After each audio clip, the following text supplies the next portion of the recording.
Hello, আসসালামু আলাইকুম friends, কেমন আছো তোমরা? তো আজকে আমি তোমাদের সাথে শেয়ার করব হোমমেড থাই স্যুপ, যেটা আমি কেনা ম্যাগি স্যুপের যে প্যাকেট ওটা দিয়ে করছি।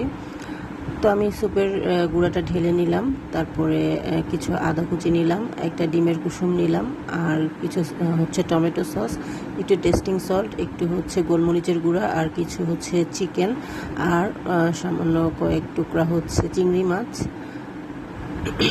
আর হচ্ছে এটা এই যে চিকেন যে স্টক থাকে, এই যে প্যাকেটগুলো, এই যে এরকম স্কুপ থাকে, স্কুপটা আমি জাস্ট ভেঙে গুঁড়া করে নিয়েছি যেন ভালো করে এটার সাথে মিক্সড হয়ে যায়।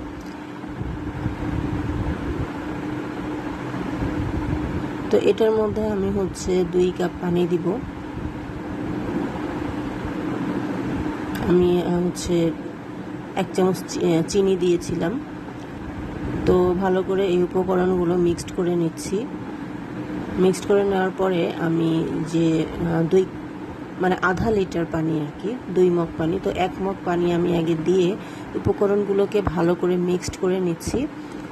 মিক্সড করে নেওয়ার পরে আমি আর 1 মগ পানি দিয়ে দিব, আর 1 কাপ। তো সব মিলে আধা লিটার হচ্ছে পানি দিয়ে সব কিছু আবার ভালো করে মিক্সড করে নিয়ে তারপরে হচ্ছে আমি চুলায় দিব।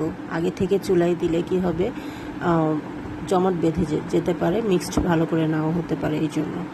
তো আমি প্রথমটা মিক্সড করে নিয়ে 2nd কাপ পানি দিয়ে আমি আবার মিক্সড করে নিচ্ছি।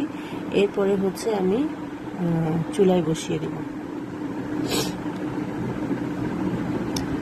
যেহেতু লেবু দেই, তো লেবুর রসটা ছিল না দেখে আমি একটু ভিনেগার ইউজ করছি,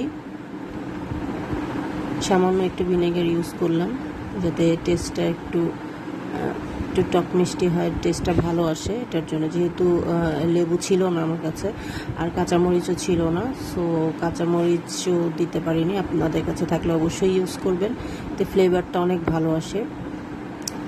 তো আমি হচ্ছে চুলাটা ধরিয়ে দিয়ে প্যানটা বসিয়ে দিলাম, এবং এটা কিন্তু অনবরত নাড়তে হবে, নাহলে কিন্তু জমাট বেঁধে যাবে। তো এই যে জাস্ট আস্তে করে জাল দিয়ে 10 মিনিটের মতো রান্না করলেই স্যুপটা রেডি হয়ে যাবে। 10 মিনিটের মধ্যে আমার চিকেন, তারপরে হচ্ছে চিংড়ি মাছ, এগুলো সেদ্ধ হয়ে যাবে, আর স্যুপটাও ঘন হয়ে যাবে। একদম ইজি প্রসেস, আর খেতেও কিন্তু অনেক টেস্টি, একদম রেস্টুরেন্টের চেয়েও মনে হয় মজা। বাসায় এত টেস্টি স্যুপ রান্না করতে পারলে, এত সহজে, এত কম খরচে, এত কম সময়ে, তো রেস্টুরেন্টে গিয়ে এত দাম দিয়ে স্যুপ খাওয়ার কোনো দরকার নেই। তো আপনারা বাসায় অবশ্যই ট্রাই করবেন। ভালো থাকবেন সবাই, আল্লাহ হাফেজ, আমার জন্য দোয়া করবেন।